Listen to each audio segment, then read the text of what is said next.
Это актуальное интервью в студии Петр Васильев. Здравствуйте. Ситуация с обеспечением топливом в республике остается одним из самых приоритетных вопросов. Об этом мы сегодня и поговорим с Никитой Павловым, заместителем министра по делам гражданской обороны и обеспечению безопасности и жизнедеятельности населения республики.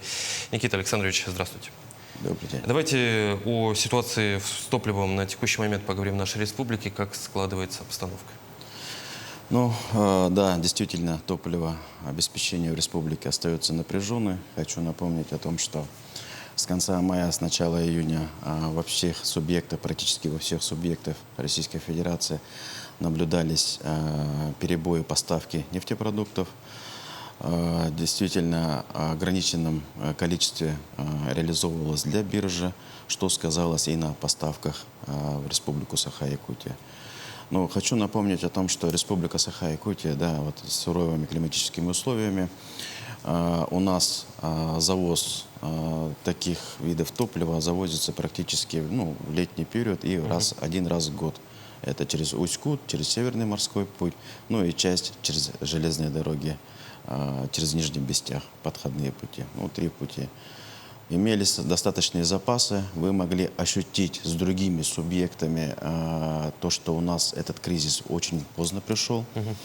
Мы лавировали именно теми запасами, которые у нас были завезены и в прошлом году, и в целом в течение года через ЖДЯ у нас чувствовалась обеспеченность. Да? На сегодняшний день мы уже видим о том, что ограниченные поставки дали себе знать, о том, что введены ограничения в ряде центральной части Якутии и южной части, но более напряженная ситуация находится в Южной Якутии. На сегодняшний день этот вопрос рассматривается на высшем уровне, находится под особым контролем правительства Республики Саха-Якутия и принимаются необходимые меры для исключения таких ажиотажей. Прорабатывается ряд мер, которые на сегодняшний день, в ближайшие дни будут введены. Южная Якутия, мы сейчас говорим о Алданском, Нерюнгринском районе. Насколько я знаю, ситуация там складывается острее всего. В том числе глава Алданского района заявлял, если я не ошибаюсь, буквально накануне о том, что к 15 августа ждать поставок. Смотрите, да, вот... Это я его цитирую слова, исключительно. На сегодняшний день в Алдане и в Нерюнгре присутствовали такие компании, как «Паритет», «Саханефтегазбыт», да, но на сегодняшний день поставок в сторону «Паритета» мы не наблюдали в последние месяцы, да, это вот июнь-июль, практически вагоны в их сторону не выходили, но, конечно же, они тоже на уровне, федеральном уровне были озвучены, но благодаря запасам Саханефтегазбыт мы постарались ориентировать те запасы, которые у Саханефтегазбыт они имеются. Конечно же, компания не была готова к дополнительным объемам. Любая компания, она планирует работу в начале года. И заявочная кампания, которая была на сегодняшний день сформирована, она практически не обеспечивалась. Да? Имеется в виду том, что Саханефтегазбыт сейчас мобилизует все свои запасы, чтобы обеспечить южную часть.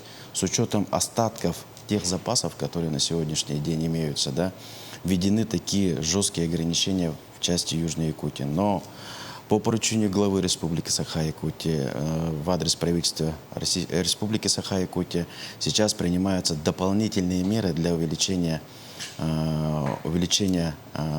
лимитов, которые на сегодняшний день есть. Сейчас совместно наше министерство прорабатывает с топливными компаниями. Я хочу поблагодарить, пользуясь случаем, топливные компании. Это такие как Саханефтегазбыт, Туймада-нефть, Сибойл. О том, что они сейчас в одной связке,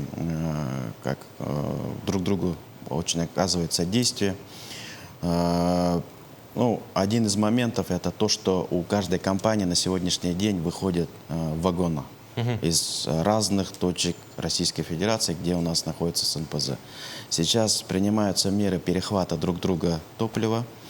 Если Саханефтегазбыт сейчас испытывает трудности в Алданском районе, сейчас Сибойл передает с условиями возврата вагону для передачи их Саханефтегазбыту, чтобы он мог восполнить объемы именно Алданского и Нерюнгринского района. Вы упомянули про ограничения действующие. на отпуск, насколько я понимаю, и дизельного топлива, и бензина. В каком объеме сохраняются эти ограничения? Но у разных компаний в связи с тем, что у них разные запасы, еще раз напомню, да, введены разные ограничения. Это вот по городу Якутск, если смотреть, дизельное топливо отпускается по картам от Уймады нефть, у Сибойла, у Саханефтегазбыта этот лимит составляет наличным там порядка 30 литров по разным субъектам. Если в Мирном заходить, то в Ленском, то внутри 50 литров, то на выходах на автострадах, где основные грузоперевозки идут, да, на выходах АЗС, в Мирном, в Ленском там стоит по 200 литров. Это понимаем ситуацию, понимаем логистику, какие потребности. Но хочу отметить о том, что по сравнению с другими субъектами наши ограничения не такие серьезные, как и в других субъектах. Да и очереди у нас не такие серьезные, как Да. у других субъектов. Никита Александрович, если говорить о снабжении топливом сельхозпроизводителей, я знаю, что этот вопрос обсуждался на очень высоком уровне, поскольку у них сейчас, что называется, страда, сезон. Решен ли вопрос, доставляется ли им топливо? Да, этот вопрос ставился неоднократно на оперштабах, которые созданы по поручению главы Республики Саха-Якутия, да, в адрес правительства. Каждый орган исполнительной власти, это курирующий по блокам транспортное, здравоохранение, сельхозпроизводители, да. В приоритете, конечно же, мы поставили сельхозпроизводителей. Сами понимаете о том, что сейчас все идут на сенокос, вообще хозяйственные работы начинаются у нас пиковые. В этой части разработана методика доведения до сельхозпроизводителей объемов, которые на сегодняшний день они заявили. Но заявили они больше, конечно, да, вот если в разрезе мы собрали информацию, это порядка более 4000 тонн потребности, да, мы, конечно же, выделили определенные объемы именно только для июля. Потому что мы все знаем о том, что у нас запасы ограничены. Запасы мы разбили на здравоохранение, пожарно-спасательные службы, потребности для жизнеобеспечения вообще в целом инфраструктуры. Экстренных служб. Да, экстренных служб.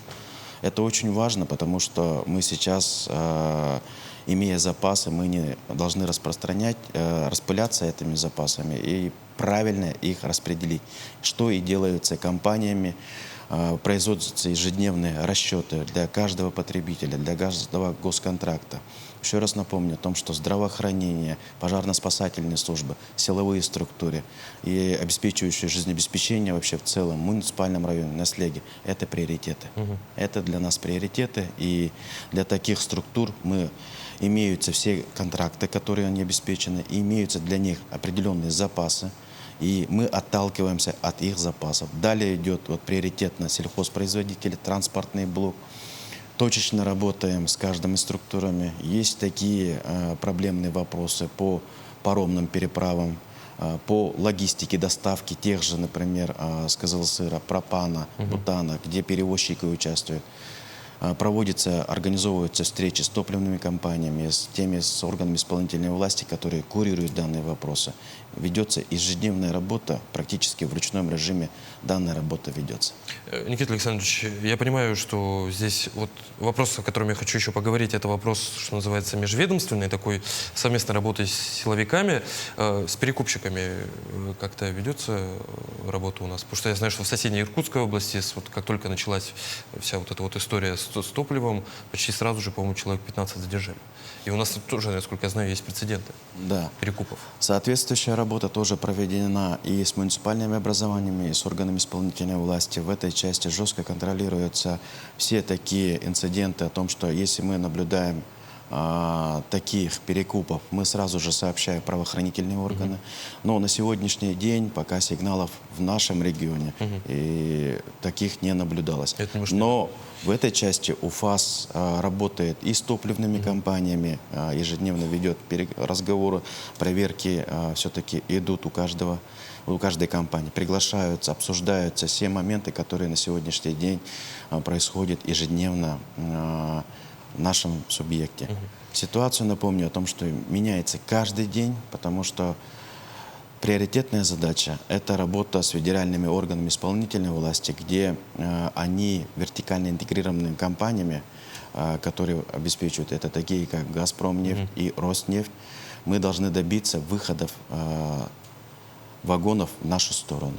Ну, в этой части сразу отмечу о том, что главой Республики Саха-Якутия Арсением Сергеевичем Николаевым вот на днях тоже была встреча с заместителем председателя правительства Российской Федерации Александром Новаковым. Были подняты вопросы доставки топлива именно в нашем субъекте, так как у нас, я еще раз повторюсь о том, что сложные климатические условия, это северный завоз, он должен быть в приоритете. Все на всех уровнях понимают и даны поручения вертикально интегрированным компаниям проработать с теми объемами уже закупленными, которые должны идти в нашу сторону. Если не ошибаюсь, Александр Новак с самого начала этого топливного вопроса говорил о том, что в регионы, где транспортная доступность от сезона зависит, в приоритетном порядке будет направляться все необходимое топливо. Никита Александрович, в заключение, каких изменений ждать в ближайшей перспективе? Вообще, что можно считать ближайшей перспективой вот, ну, в разрезе этого топливного, что называется, ну, грубо говоря, кризиса? Еще раз повторюсь о том, что с федеральными органами исполнительной власти и с крупными компаниями достигнуто соглашение по графику доставки в разрезе месяцев уже заявленных объемов. Саханефтегазбыт имеет прямой контракт с «Газпромнефтью», и там определены соответствующие объемы на июль месяц и на август месяц. Сейчас все объемы уже подтверждены с их стороны, те, что мы заявлены.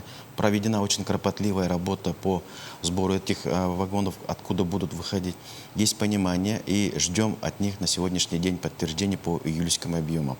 Это на сегодняшний день заявлено у 3 компаний крупных, да, это порядка более 50 тысяч тонн. В августе этот объем составляет 112 тысяч тонн, ну и сентябрьские объемы.